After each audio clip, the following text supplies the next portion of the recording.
এই মাল্টিফাংশনাল শেলফটা কিন্তু আমি আমার বেডরুমে, ড্রয়িং রুমে, ডাইনিং রুমে, বাথরুমে সব জায়গায় ইউজ করি। আর জিনিসটা দেখতে দেখেন কতটা জোস। একটা মাল্টিফাংশনাল শেলফে যা যা ফিচার্স দেওয়া থাকা দরকার এখানে দেওয়া আছে, তার থেকে অনেক ক্ষেত্রে অনেক ফিচার বেশি দেওয়া আছে।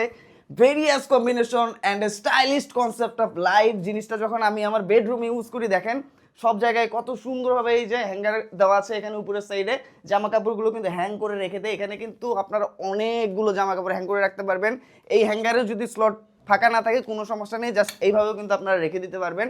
এবং এখানে বেশ ভালো পরিমাণে জামা কাপড় আপনারা হ্যাং করে রাখতে পারবেন। নিচে কিন্তু তিনটা আপনার এরকম শেলফ পেয়ে যাবেন যেগুলো অ্যাডজাস্টেবল। আপনি আপনার প্রয়োজন অনুযায়ী কিন্তু এগুলোর হাইট কমা বাড়া করতে পারবেন। আপনার এই শেলফের মাঝখানে যে গ্যাপগুলো আছে এগুলোকে কমাতে বাড়াতে পারবেন এবং আপনারা চাইলে কিন্তু শেলফটা উপরেও তুলতে পারবেন। দুই সাইডে দেখেন, দুই সাইডে কিন্তু এক্সট্রা দুইটা হ্যাঙ্গার এইভাবে দেওয়া আছে। আপনারা চাইলে এখানে কিন্তু দেখা যায় যে বাইরে থেকে যখন আসি জামা কাপড় ঘেমে যায় সেগুলো এখানে রাখতে পারেন। এবং দুই সাইডের হ্যাঙ্গারে কিন্তু আপনারা অনেক কিছু হ্যাং করে রাখতে পারবেন। বাইরে থেকে আসার পর দেখা যায় যে জামা কাপড় ঘেমে যায়, ঘেমে যাওয়া জামা কাপড়গুলো খুলে কিন্তু এখানে শুকাতে দিতে পারবেন।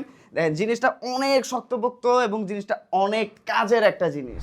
আর এই শেলফটা কিন্তু কমোডের উপরে এইভাবে বসিয়ে কিন্তু বাথরুম শেলফ হিসেবে ইউজ করা যায়। দেখেন দেখতে কতটা সুন্দর লাগছে এবং তিনটা শেলফে কিন্তু অনেক পরিমাণ জায়গা আছে যেখানে আপনারা cleaner, hand wash, shampoo, face wash সবকিছু কিন্তু খুব সুন্দরভাবে সাজিয়ে রাখতে পারবেন। দুই পাশের হ্যাঙ্গারে কিন্তু এরকম আপনারা দুই পাশের হ্যাঙ্গারে তয়লা অথবা গামছা হ্যাং করে রাখতে পারবেন। আপনাদের ইচ্ছা মতো কাপড়ও হ্যাং করে রাখতে পারবেন। জিনিসটা দেখেন কত সুন্দর এবং এটাতে যে কোটিং দেওয়া আছে এটার উপরে পানি লাগলেও কিন্তু কোনোভাবে জং আসবে না, মরিচে পড়বে না। এটা কিন্তু এরকম যা চকচকে থাকবে একদম সব সময়। জিনিসটা কিন্তু আসলে অনেক জোস। আপনার bedroom, drawing room, dining room, bathroom যে কোনো জায়গায় ইউজ করতে পারবেন এবং যেখানেই রাখেন না কেন সেই জায়গার সৌন্দর্যটা কিন্তু অনেক গুণে বেড়ে যাবে।